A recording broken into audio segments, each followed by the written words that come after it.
Welcome back to Prospect Channels TV. My people, we don't come back again with another Ubonga update. Right now, I want to talk about trending things in Nigeria. One UN human rights, when name be block size, he's now making case for Igbo people to leave Nigeria. He has asked President Bola Ahmed Tinubu to announce Igbo's freedom. Okay, he said he's fully supports in this Igbos' freedom because of the marginalization the Igbos are facing in Nigeria. So, according to him, he said the Igbo race continues to face numerous political and economic challenges since the instigated and imposed civil war. A plain glance at the economic and political development in Nigeria. He said this may be considered normal in terms of where the Igbo people stand politically, especially economically, when compared to other ethnic nationalities. Indeed, a cursory look at the poverty level among the ethnic groups would make the Igbo race appear exceptionally successful. The Igbo people is relatively experienced an overwhelming level of disadvantages based on public policies that seems crafted to undermine their ability to maximize political and economic potentials.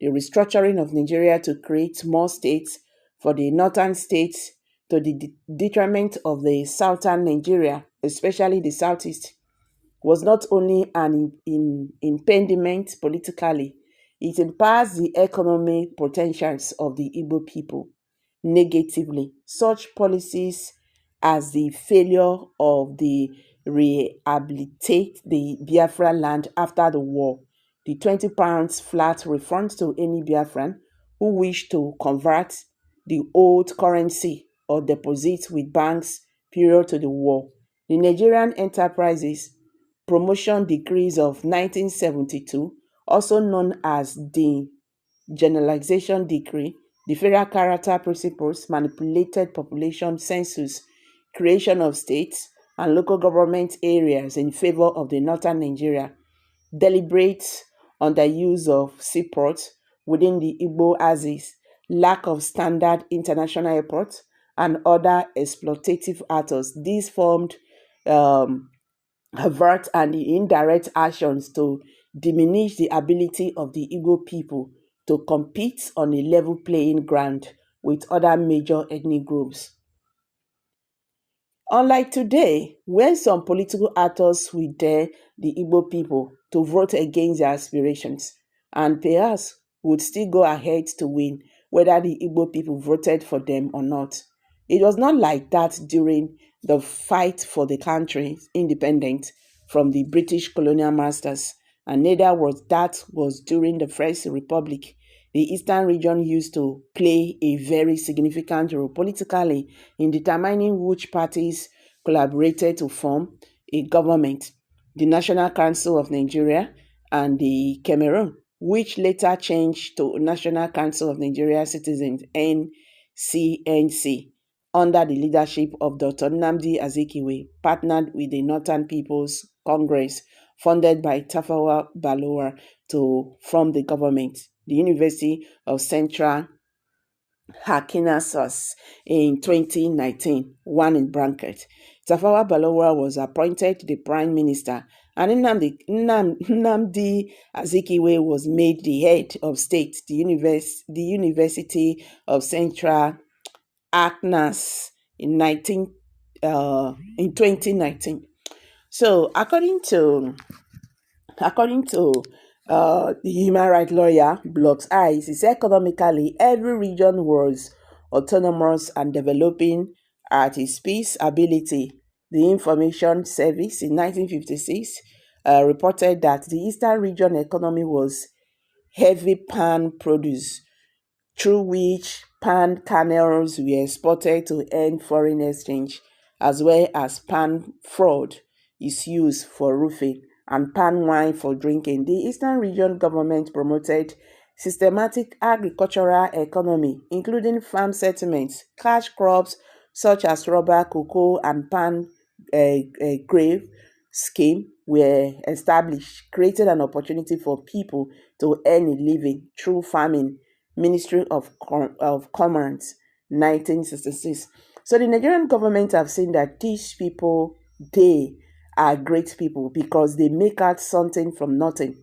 So the Nigerian government decided to keep oppressing the Igbos. The massacre of Biafrans, who, since the oppression is too much on them, and the Nigerian government not discussing the issue of agitations in the southeast. The current president, President Bola Tinubu, should announce the freedom of Igbos, let them go. Wow, Nigerians, if we go on and on and on today, you will understand that people are now speaking for Igbo. This is a UN human rights, lawyer speaking for Igbo. He said the time has come. The marginalization is too much. You understand? He said the time has come. This time we have to, do something. Declare the freedom of Igbo people. Let them go their way. All right. Someone said here, we must know and learn from our history. Every educated Nigerian should know what the indigenization decree is and what its legacy is today. We must first look back in order to better see clearly how best to move forward. Okay, as Bishop Kuka writes in Witness to Justice. Did the rest of Nigeria expect the Igbos to buy into the gains of the indigenization decree or reclaim their abandoned property with the proverbial sum of 20 pounds allegedly given in exchange for all that any Igbo man possessed? We must be sincere to ask whether with hindsight we may not have done certain things differently. Okay guys, I go drop this one for you. How na see this matter? Abeg drop your comment below the comment section. As many people are still speaking here, Igbos enjoy more freedom and the recognition in foreign countries than in Nigeria. Somebody said that whichever way, one must have to stand on both legs or step on another leg while trying to make his voice heard on the truth, nursed in silence. Marginalized, that is the big word we often use to make it sound. Okay, but far worse, we have been thrust towards the Igbos. A mere mention of the word Igbo outside their place of origin inflames a kind of aminosity, stretched and waiting. Whoa. If every Igbo man from Southeast knows the potentials of Biafra, knows the freedom that will come with Biafra, knows the potential, the worth, the strength, the exposure, the dignity, the respect, the progress and prosperity, the peace of mind that will come with the actualization of Biafra, they will work forever for us to get Biafra. But some of us are blind to realize this. We think we are doing well in Nigeria, but alas, we are perpetually struggling to survive. The Buhari and Tinubu presidency expose a lot of inherent flaws about the foundation of Nigeria. Nigeria will never be a great progressive nation under this present contraction.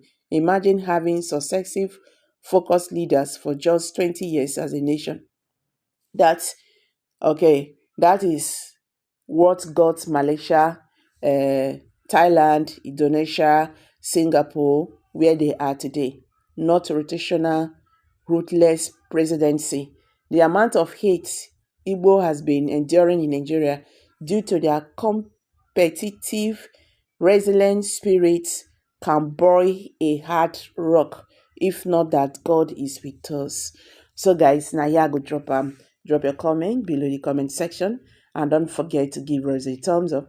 I beg, if you just join us for the first time, subscribe to this channel. Thank you. See you in my next video.